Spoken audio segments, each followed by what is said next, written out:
Tiniyak ng Interior and Local Government na gagawin nila ang lahat para mabawi ang kabataang umano'y ni-recruit ng grupong New People's Army.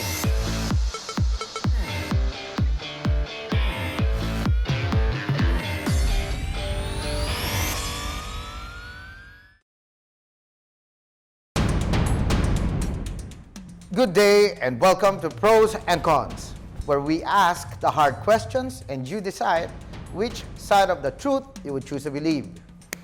I'm Undersecretary Sy Egco, again your moderator for the day.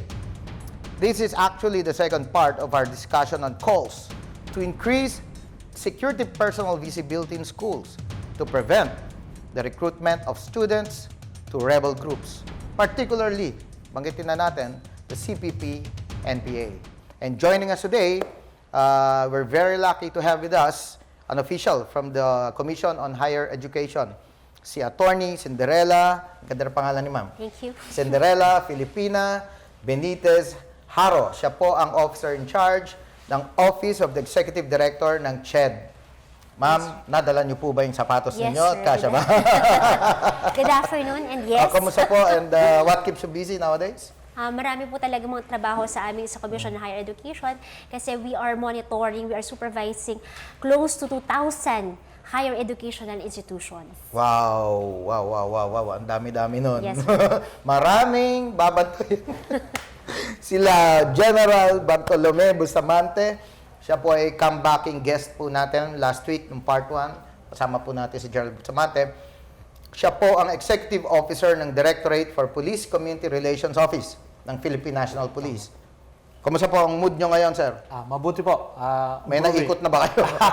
Medyo nag-start na po yung ating protocols na binabalangkas para po sunod sabay-sabay sa buong Pilipinas po yung ating engagement Alright. sa ating mga eskwelahan. Mabuti po yan at nandito si Attorney Haro kasi ma-discuss natin mamaya yung meeting ninyo, di ba? Parang nagkaroon po kayo ng meeting with CHED, no? With CHED officials recently, no? Yes. Previously. Anyway, I'm going to introduce our other guests ngayong pong araw na ito.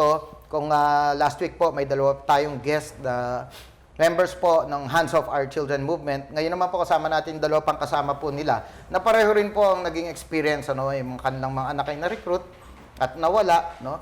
At ang akin pong binabanggit ay si Mrs. Jacqueline Mendoza. Siya po yung anak po ninyo, yung hindi ako nagkakamali, nasagasaan ng patrol room. US Embassy Rally, napanood natin yun dati. Kasama rin po ni Ma'am Jacqueline, walang iba kundi si Mrs. Relisa Lucena. No? Ang anak po niya, yung po yung, kundi po nagkakamali, nung, during the Senate hearing na inattendan ninyo, ay may House hearing naman na nandun yung anak ninyo. At ang interesting po dito mga kababayan, lumabas po yung anak niya nung matapos siyang maging 18 years old. Mamaya po, papakwento natin kila Mrs. Lucena yung tungkol dun sa bagay na yon. Mahusay rin na yan, no? Kasi nung 17 nga naman, talagang medyo delikado.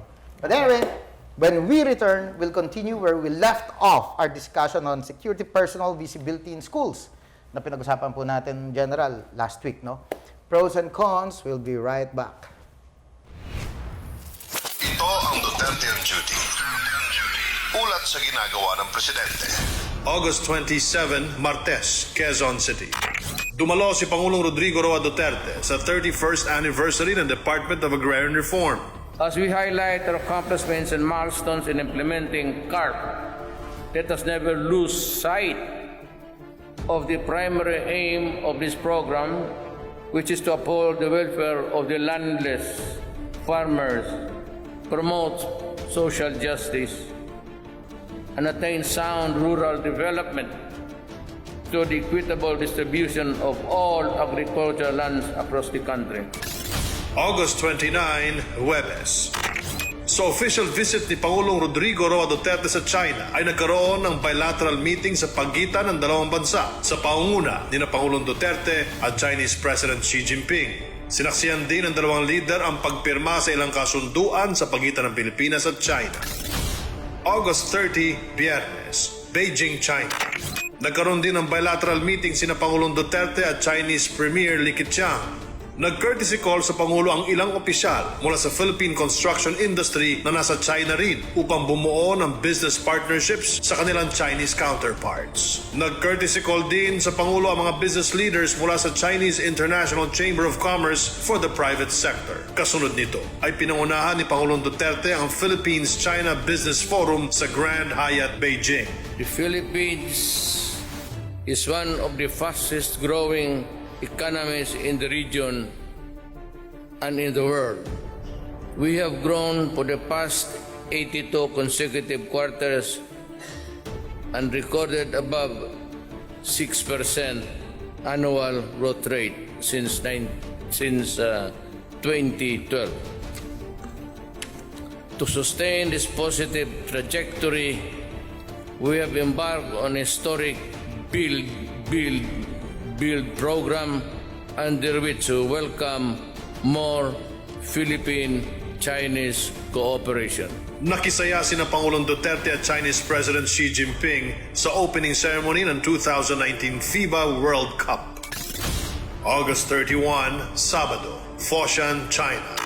Personal na pinuntahan ni Pangulong Duterte ang Gilas Pilipinas basketball team sa kanilang locker room bago magumpisa ang kanilang laban kontra Italy sa 2019 FIBA World Cup. At nanood ang Pangulo sa laban ng Gilas Pilipinas kontra Italy. Ako po si Secretary Martin Andanar at ito ang Duterte on Duty. Abangan sa susunod na linggo ang mga gagawin ng Pangulo.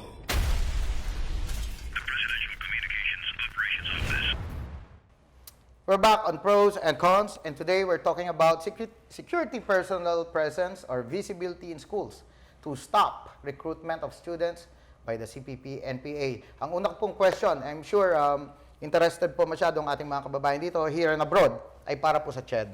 Yes, sir. So, Ma'am Attorney Haro, ano po ang preparation ng CHED dito? Because I understand na karaniwan po na nagiging target ng recruitment ay junior at senior high. Yes. No? Dati kasi nang walang K-12, ito yung first year and second year high school. Yes, sir. No? So ngayon po, paano po ang role ng CHED ngayon Okay. dito? So ngayon, ang junior at senior high school ay nasa Department of Education. What we are monitoring or supervising ay itong mga tertiary higher educational institutions natin na mga tertiary students, ibig sabihin mga college students na. Yes. But nevertheless, on the part of the Commission on Higher Education, we have taken a proactive measures na rin on this issue. In fact, we are closely coordinating with the task force on the prevention of armed conflict to ensure ano ba yung we can adopt yung directions nila that would suit our higher educational institutions. Ang isang observation ko po dyan, correct me if I'm wrong, Yes. General, you may butt in. Karamihan sa mga nagiging aktivista na nare-recruit dyan, hindi maabot ng third year college yata no?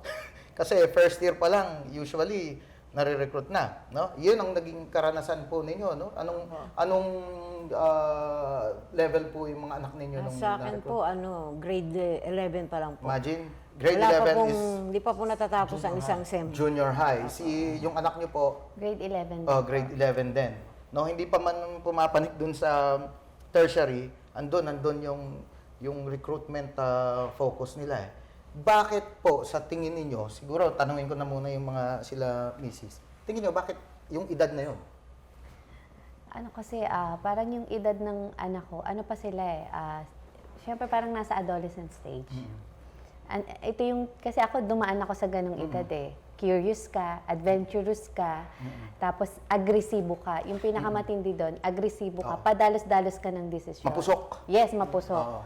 So, ang ginawa nila, parang sinamantala nila yung kamuwangan ng bata. Kasi for example, si Alicia, ang school niya from elementary to high school, walking distance lang sa amin. Ang pinakaano niya, tema ng schooling niya, school-bahay, school-bahay. Hindi rin yan lumalabas para makipagbarkada. So, hindi pa siya ganun ka-expose. So, anong nangyari, nung pumunta siya sa isang university, nabigla siya, naghanap siya ng belongingness. Okay. Dahil wala siyang FEU kasi malayo sa Pasay, medyo malayo sa Pasay. Taga-Pasay po kayo? Opo. So, dun sa FEU, parang dalawa lang sila ng classmate niya from St. Mary's ang nag-enroll doon.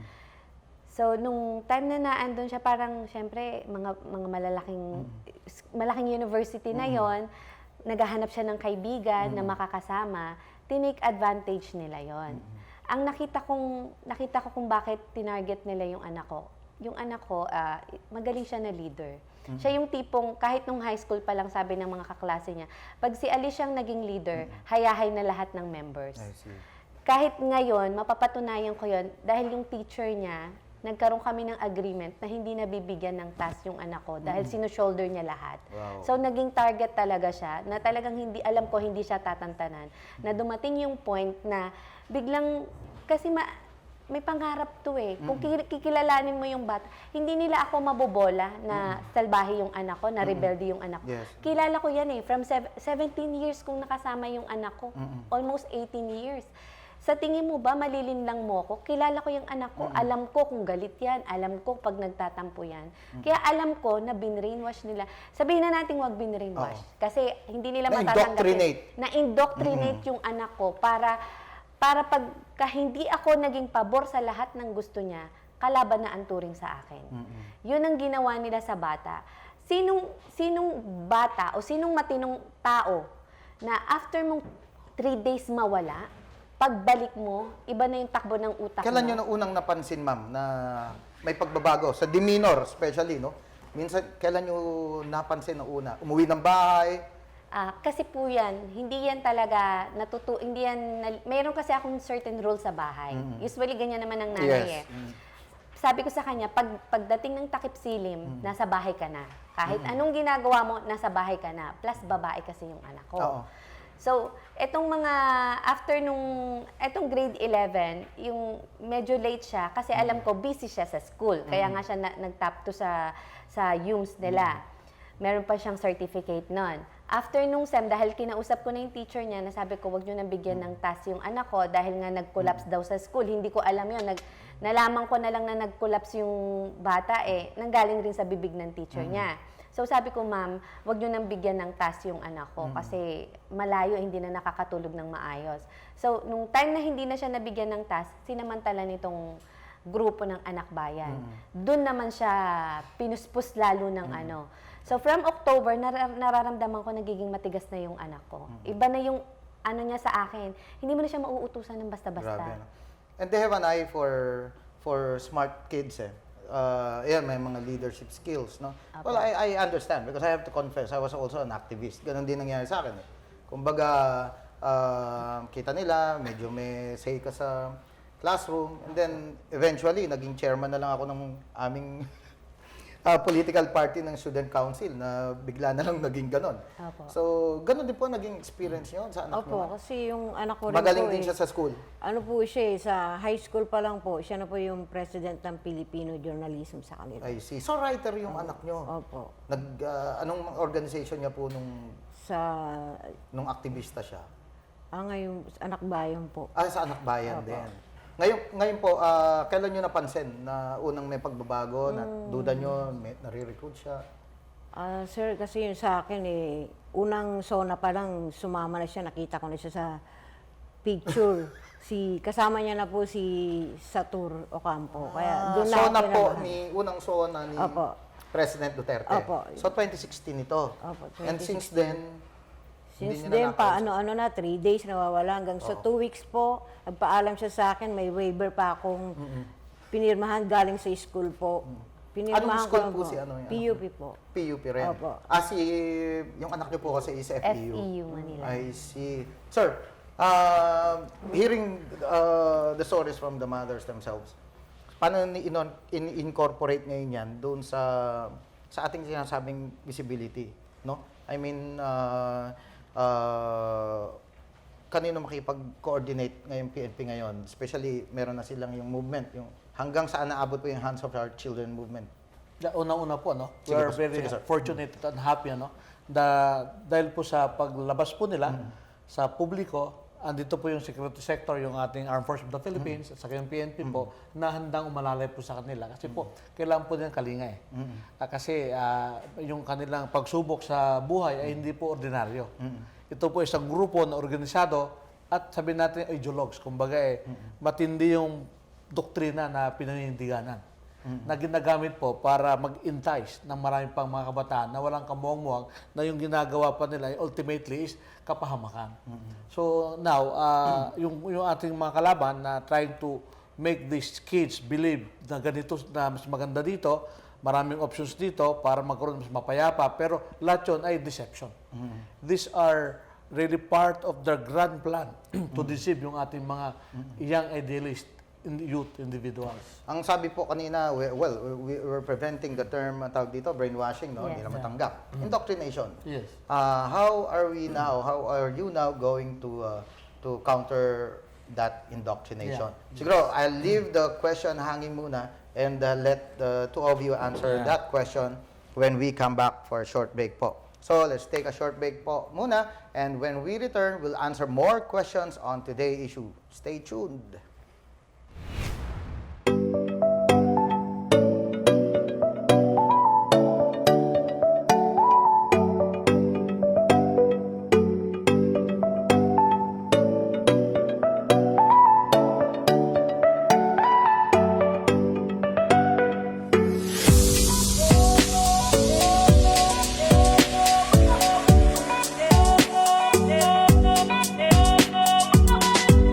Ang planning po namin dito very strategic.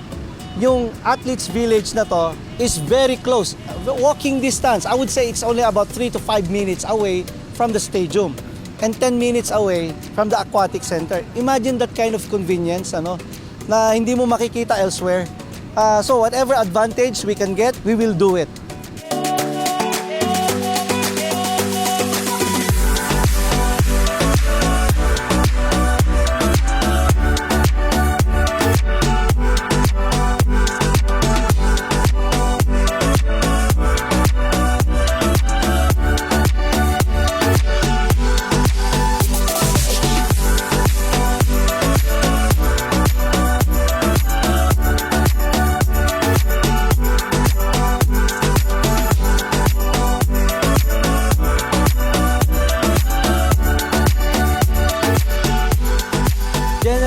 We are a very competitive country. We are very talented.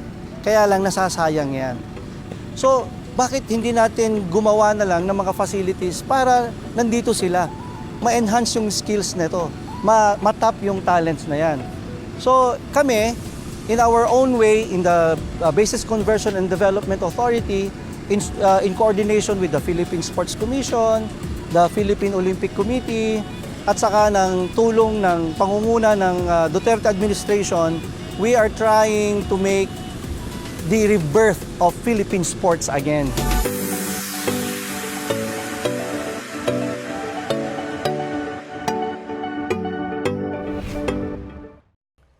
You're still watching Pros and Cons. Let's look first at what netizens are saying about today's issue on social media. Alam niyo po, last week, nagsimula na tayong mag-post ng online poll, sa PNA website. At ang tanong po natin ay kung magiging epektibo nga yung mga security personnel, police, or military visibility in schools. And hindi po nagbago yung resulta ng ating poll. 92% ng ating mga bumoto, ito po hindi dinaya, ito po ay open for up to now, open na para bumoto sila. 92% pa rin po nagsasabing magiging epektibo yan. And I'd like to read two comments from our viewers. Unahin na natin itong kay Carlito Balyaw. Sabi ni Carlito, palagay ko, hindi gaano. Kasi, professor ang nag-recruit sa magitan ng brainwash o pagmulat nila sa akala nila ay tamang pamaraan ng paglaban sa gobyerno.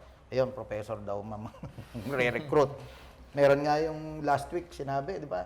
Professor nagsabi, pag umattend ka sa rally, plus points. Tatanungin natin yan kung ginagawa pa nila yan. Okay, basahin din po natin itong kay Israel David. Sabi ni Sir Israel, because the recruitment now is through online. The interaction is just once exchanging numbers and that's it. The deployment of police in campus just make them more discreet. And government needs cyber policing.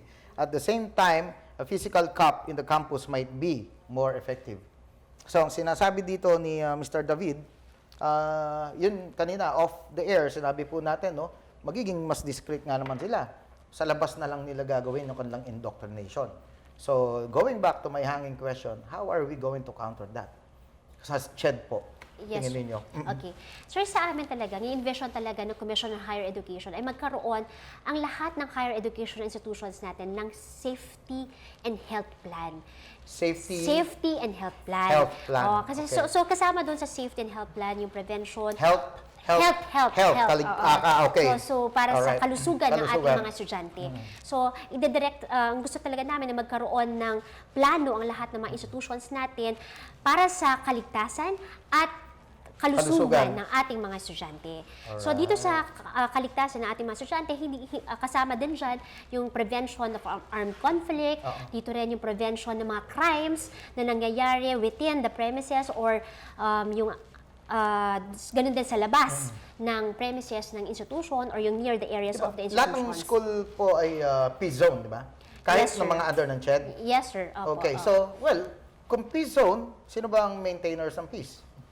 Police. Di ba? Pero ayaw nila. So, yun po nakakapagtaka. Bakit? Yes, sir. Anyway, so sir, tutukoy Alright, nyo so, na po. Okay, yung continue. safety and health plan. So dito, kung magkakaroon ng safety and health plan itong mga institution, so sila ang magdedetermine. Pwede nilang ma-determine ano ba yung pangangailangan nila base doon sa circumstances ng isang eskwelahan. Kung base sa pangangailangan nila at base sa evaluation nila ay kailangan nila ng security personnel in the premises, sila magde-design and they will coordinate now with the local government units concerned so that yun na nga, madedeploy o siguro magkakaroon ng security personnel visibility in the area. Alright. Sino ba mga involved dito? Sino mga stakeholders dito? Ang mga stakeholders po dito ay syempre ang ating mga presidente ng ating mga higher education institutions o ang mga governing boards ng ating Okay. mga state universities and colleges, mga presidente din noon, at gayon din man yung local government units Local concerned at ang ating Philippine National Police. Kasi syempre sila ang nangangalaga sa security not just ng institution but in the, yun nga, yung buong area. Ayun. So, nabalangkas nyo na ba yan, sir? Napag-usapan nyo na yan yung sinasabi ni Actually ma'am? po, yes, we started Alright. po talking about that concern. So we're hoping na succeeding meetings po natin, we can come up with concrete protocols with the academy. Anong level na tayo ngayon? Actually, recently, you had a meeting with them, di ba? Yes po. Recently, we had a meeting with them, not only CHED, but we have invited UP, Okay. Board of Regents, PUP, and Eastern Visayas as well. So, well represented po yan. Pati po yung Lasal, Ateneo, they attended po the meeting. And we hope to have a follow-up meeting with them to concretize the agreement among these stakeholders. Kasi, unang-una, it is not about security sector visibility. We are going beyond visibility. This is not about the numbers.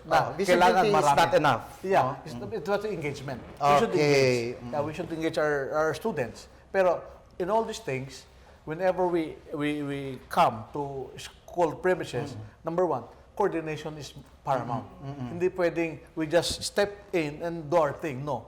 We should coordinate with school authorities.